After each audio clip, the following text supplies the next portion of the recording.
Oke, pada hari ini kita akan membahas tentang komputasi hijau dan evolusi paralel dari computing.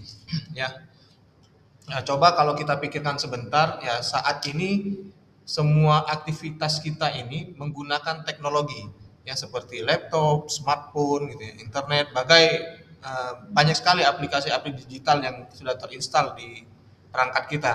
Nah, semua teknologi tersebut itu membutuhkan proses komputasi dan energi listrik agar dia tetap bisa running atau berjalan. Semakin banyak teknologi yang digunakan, maka kebutuhan energi juga akan menjadi semakin besar. Nah, karena itulah muncul konsep dari komputasi hijau, ya, bagaimana yang pernah kita bahas bahwa cara yang lebih efisien, ya, dan lebih ramah terhadap lingkungan. Nah, selain itu, kita juga akan membahas terkait paralel dari computing. Ya, secara sederhana, paralel computing ini adalah cara kerja komputer yang dapat memproses beberapa pekerjaan secara bersamaan. Ya, namanya paralel. Sehingga pekerjaan tadi bisa lebih cepat dan lebih efisien. Itu untuk pengantar pertama kita. Konsep green computing itu memberikan pengaruh yang cukup besar dalam perkembangan teknologi informasi, ya.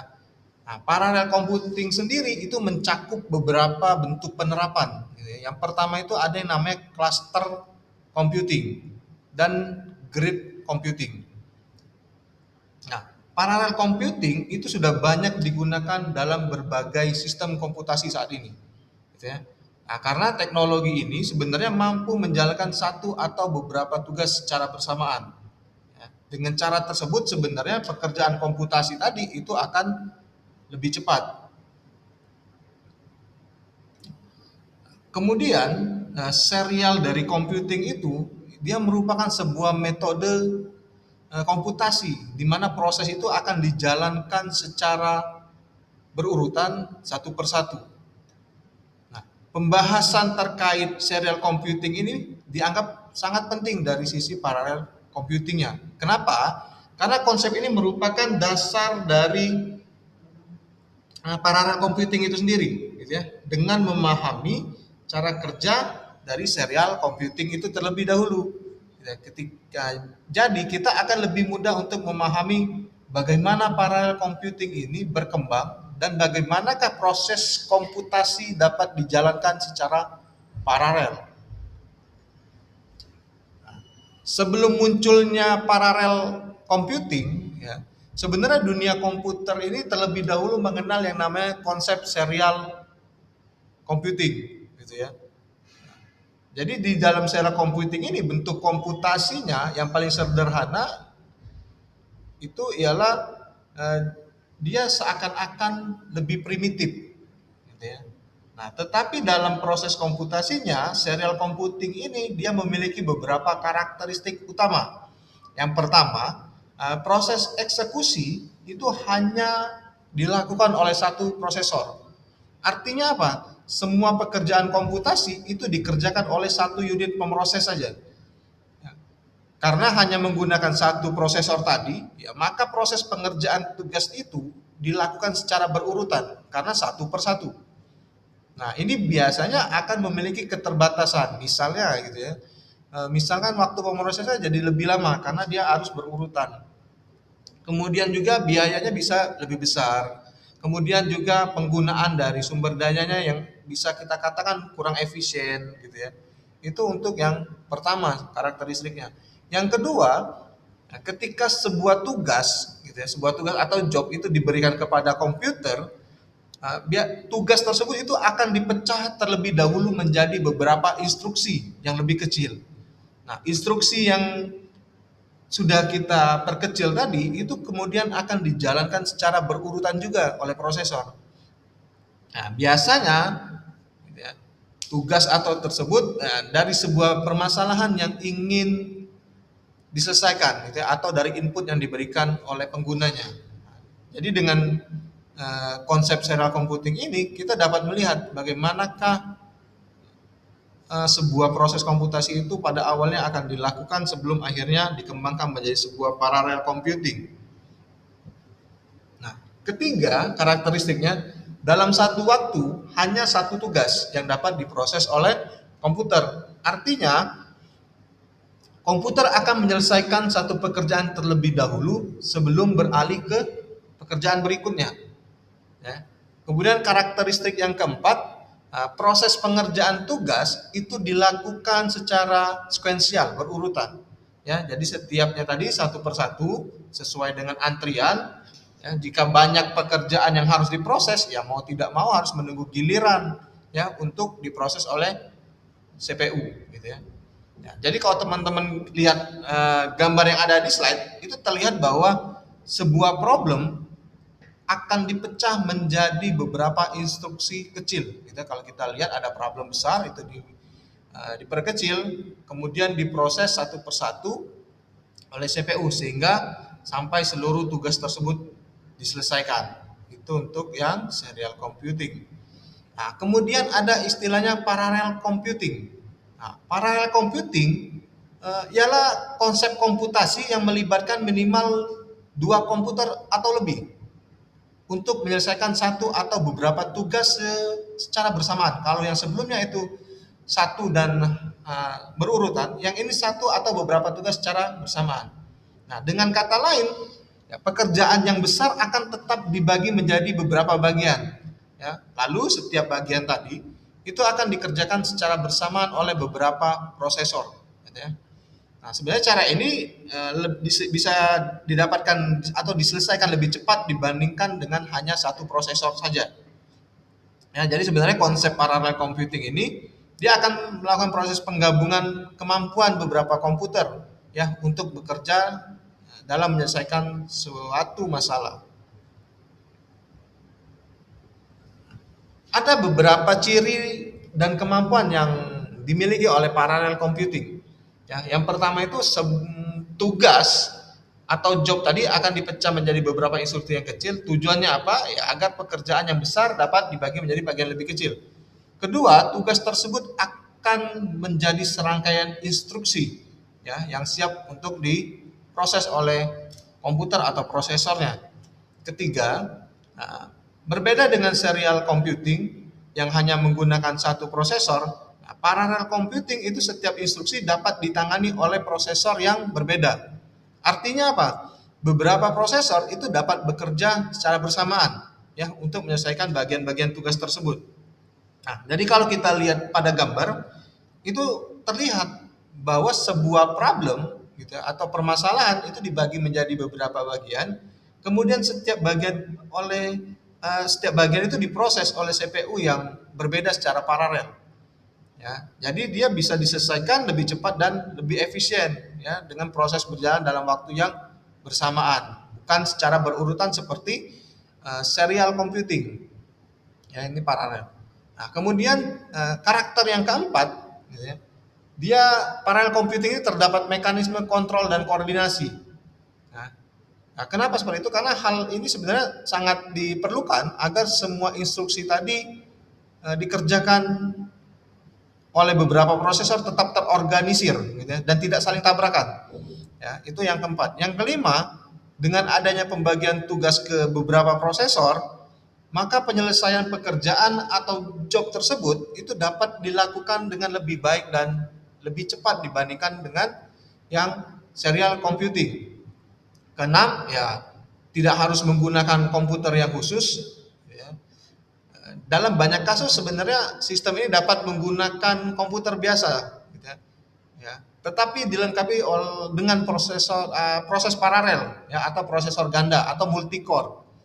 Saya rasa semua teman-teman di sini sudah multi-core semua.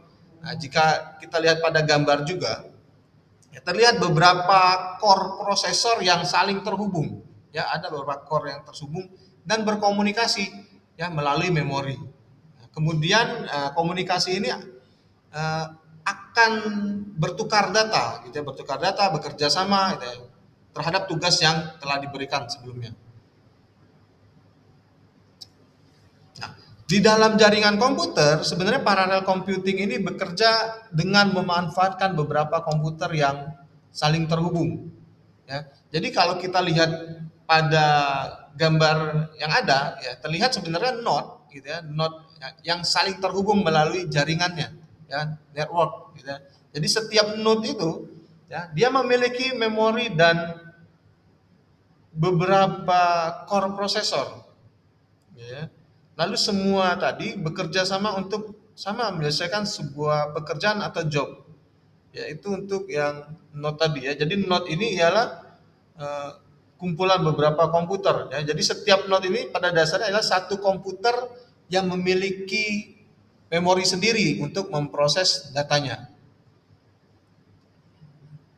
Ya, di dalam desain clustering computing itu ada beberapa pembagian tugas gitu ya. Yang pertama itu sejumlah node, gitu ya, sejumlah node atau komputer yang bertugas untuk mengerjakan tugas utamanya. Jadi terdapat beberapa sejumlah node atau komputer yang bertugas untuk mengerjakan tugas atau job. Nah, komputer ini dia menggunakan yang namanya multiprosesor ya atau beberapa core. Jadi dia bisa mengerjakan tugasnya secara paralel. Kedua, ya, terdapat beberapa node yang terhubung melalui jaringan InfiniBand. Nah, jaringan InfiniBand ini sebenarnya berfungsi sebagai media komunikasi antar komputer dalam klaster. Nah, sebenarnya InfiniBand ini sering dikenal sebagai jaringan dengan kecepatan transfer data yang sangat tinggi, ya, sehingga pertukaran data antar node tadi itu bisa lebih cepat dan lebih efisien. Yang ketiga, gitu ya, ada beberapa node yang disediakan sebagai cadangan. Nah, node cadangan ini sebenarnya dapat digunakan ketika terdapat tambahan tugas atau job tadi, ya, atau terdapat tambahan sesuai dengan kebutuhan komputasi yang lebih besar. Nah, ya, itu untuk 3 macam pembagian tugas. Nah, kalau kita lihat dari gambar ini, kita bisa memahami bahwa cluster computing adalah sistem kerja bersama, ya, sistem kerja bersama antar banyak komputer, gitu ya. Jadi intinya pekerjaan yang berat itu bisa diselesaikan lebih cepat, gitu ya, kemudian lebih teratur dan lebih efisien.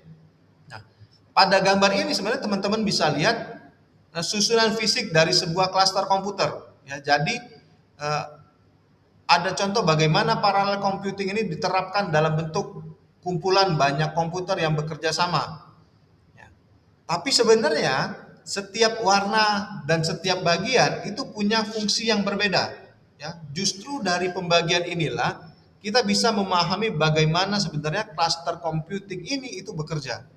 Nah, coba kita akan bahas satu-satu terkait warnanya. Ya, yang pertama coba kita akan bahas cluster computing itu apa? Cluster computing itu ya sekumpulan komputer yang saling terhubung dalam jaringan. Ya, artinya sama, pekerjaan yang besar itu tidak dikerjakan oleh satu komputer saja ya, tetapi dibagi ke banyak komputer. Nah, warna abu-abu ya, compute node itu ya, compute di warna abu-abu itu bagian utama dari klasternya ya. Karena compute node ya yang benar-benar mengerjakan komputasi ya. Jadi kalau ada pekerjaan atau job yang masuk, biasanya pekerjaan tersebut akan dibagi ke compute node ini ya. Nah, ya. Jadi sebenarnya compute node ini ialah semacam pemain inti gitu ya. Jadi jumlahnya cukup banyak dan masing-masing akan bekerja sebagian pekerjaan ya. Semakin banyak compute node-nya, biasanya akan semakin besar juga kemampuan dari cluster untuk menangani masalahnya. Nah, kemudian ada yang berwarna biru ya, InfiniBand. Ya, apa itu InfiniBand? Ya, dia bertugas untuk menghubungkan node-node dalam cluster tadi gitu ya. Nah, melalui jaringan komunikasi berkecepatan internet. Nah, kalau komunikasi antar node lambat, maka proses komputasi itu bisa ikut terhambat atau menjadi lambat. Ya, walaupun komputernya banyak. Ya, jadi sebenarnya kecepatan dari jaringan InfiniBand ini itu sangat menentukan performa dari klasternya sendiri. Gitu ya. Karena InfiniBand ini juga digunakan ini karena dia memiliki throughput yang tinggi, ya. Dia akan memiliki throughput yang tinggi, ya. Apa throughput yang tinggi? Artinya mampu mengirim data dalam jumlah yang besar dan sangat cepat, gitu ya. Kemudian ada yang berwarna merah, login, ya, atau remote partisi server node. Ya, ya sebenarnya kalau bagian merah itu biasanya menjadi pintu masuk usernya, penggunanya ke dalam sebuah clusternya. Ya. Jadi ketika user itu ingin memakai cluster, biasanya dia tidak langsung masuk ke compute node-nya yang ke abu-abu. Ya, user biasanya akan masuk dulu ke login node. Ya, itu untuk yang warna merah.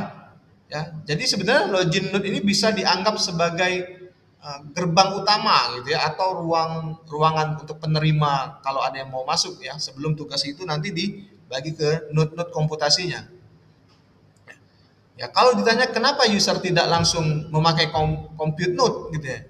Ya, karena sebenarnya compute node itu difokuskan untuk melakukan proses eksekusi pekerjaan, ya, bukan untuk dipakai bebas oleh banyak user secara langsung.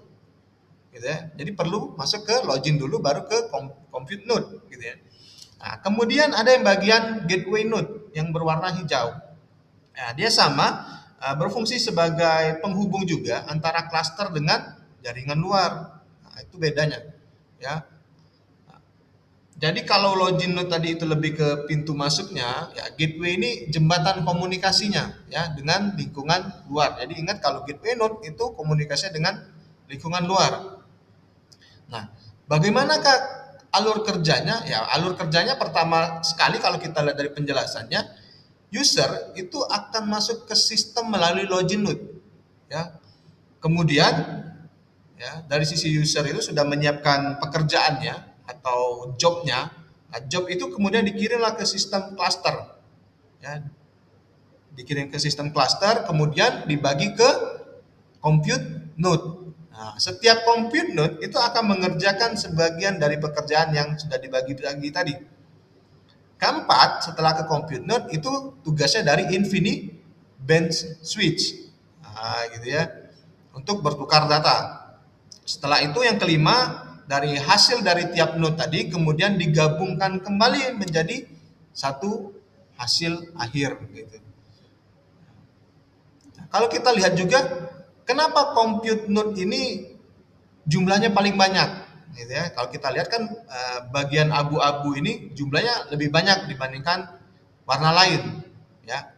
Ya, karena sebenarnya inti kekuatan dari cluster itu ada pada jumlah node komputasinya gitu ya. Jadi semakin banyak compute node-nya, maka ya semakin banyak pekerjaan yang bisa dibagi-bagi gitu ya. Ya, tetapi sebenarnya banyak juga node yang harus didukung ya, jaringannya cepat gitu ya. Kemudian koordinasinya harus baik di dalam komunikasi datanya.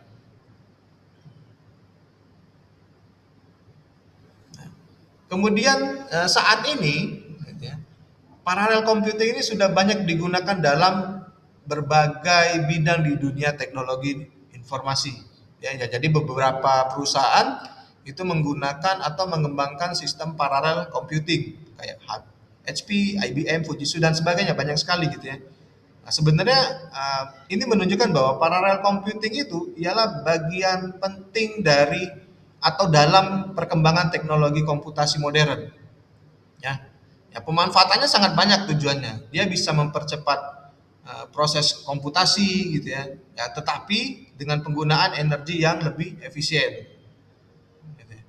Ya, sebenarnya selain itu juga parallel computing itu banyak digunakan dalam proses rendering. Ya. Apa itu rendering? Yaitu proses membangun atau menghasilkan gambar dari sebuah model ya menggunakan aplikasi komputer. Ya, jadi contohnya dapat kita lihat bahwa pembuatan film animasi atau game itu ya, harus memproses banyak data grafis agar gambarnya lebih realistis. Kemudian dalam penerapannya, ya, parallel computing ini memiliki beberapa bentuk atau model komputasi. Ya, dia memiliki ciri khas dan cara kerja yang berbeda. Ya, jadi secara umum dia dapat dibagi tiga jenis komputasi utama. Ya, yang pertama itu ada cluster computing, ada grid computing, dan ada yang namanya cloud computing. Nah, cluster computing itu sistem komputasi yang menggunakan sekumpulan komputer yang saling terhubung dalam satu jaringan, gitu ya, dan bekerja sama untuk menyelesaikan satu tugas. Nah, komputer tadi itu biasa itu berada di satu lokasi yang sama, ya, dan bekerja sebagai sebuah satu sistem yang cukup besar. Itu untuk cluster computing. Nah, untuk di bagian grid computing itu modelnya, model komputasi yang memanfaatkan banyak komputer, ya, tetapi dia tersebar di berbagai lokasi. Ya, jadi untuk menyelesaikan sebuah pekerjaannya banyak komputer tersebut akan tersebar di berbagai lokasi. Nah, komputer tadi sebenarnya dapat berasal dari berbagai organisasi atau jaringan yang berbeda, tetapi tetap bekerja sama untuk memproses tugas atau job tersebut. Itu untuk bagian grid computing. Nah, kalau untuk di cloud computing itu sama model komputasi yang menyediakan sumber daya komputasinya itu melalui internet, ya. Sistemnya cloud, artinya apa? Melalui internet seperti apa? Server, ya. Nah, dengan cloud computing sebenarnya user tadi dapat melakukan proses akses dan menggunakan sumber daya komputasi tanpa harus memiliki perangkatnya sendiri. Itu cloud, keuntungannya pakai cloud. Jadi sebenarnya ketiga jenis komputasi ini contoh dari penerapan paralel computing, ya. Tujuannya sama, ya, bagaimana mereka menciptakan atau meningkatkan dari sisi kecepatan, kemudian dari sisi efisiensi, kemudian bagaimana kemampuan sebuah sistem dalam menangani proses komputasi yang besar dan kompleks, gitu ya.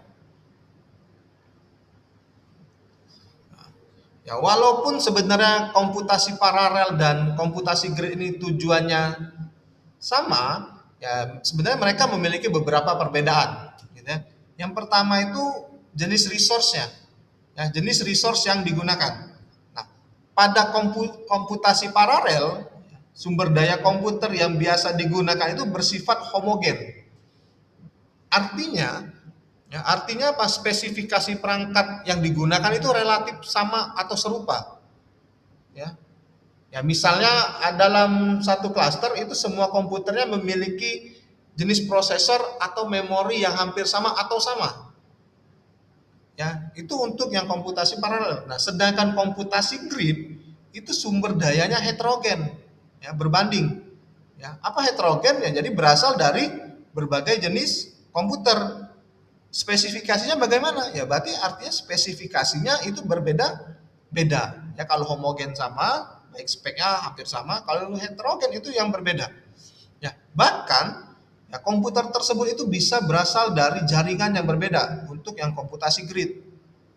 Nah, dalam grid computing itu satu komputer itu bisa atau mungkin memiliki prosesor yang lebih cepat, sementara komputer lainnya atau prosesornya itu bisa lebih rendah. Ya, itu untuk yang grid. Kalau yang paralel itu hampir sama semuanya. Ya, kemudian dari struktur sistemnya, ya pada komputasi paralel sebenarnya sistem itu biasanya terdiri dari satu klaster komputer yang saling terhubung.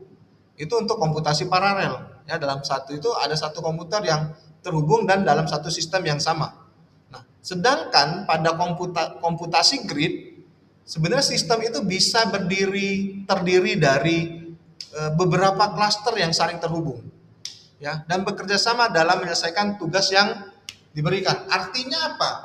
Komputer grid ini atau grid computing ini dia memiliki cakupan yang lebih luas dibandingkan komputasi paralel, ya. Dia cakupannya lebih luas. Kemudian dari sisi job eksekusi, ya, job execution atau pembagian pekerjaannya, ya, dalam komputasi paralel, ya, pembagian pekerjaan ini biasa dilakukan secara merata. Jadi setiap komputer atau prosesor itu akan menerima bagian tugas yang hampir sama besar, ya, sehingga semua resource tadi dapat bekerja seimbang di komputasi paralel.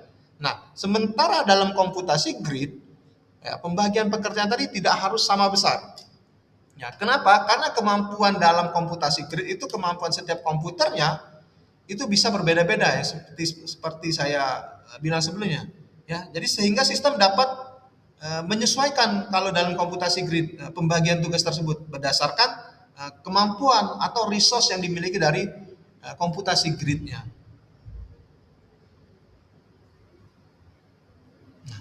Ya, jadi untuk materi kita terkait paralel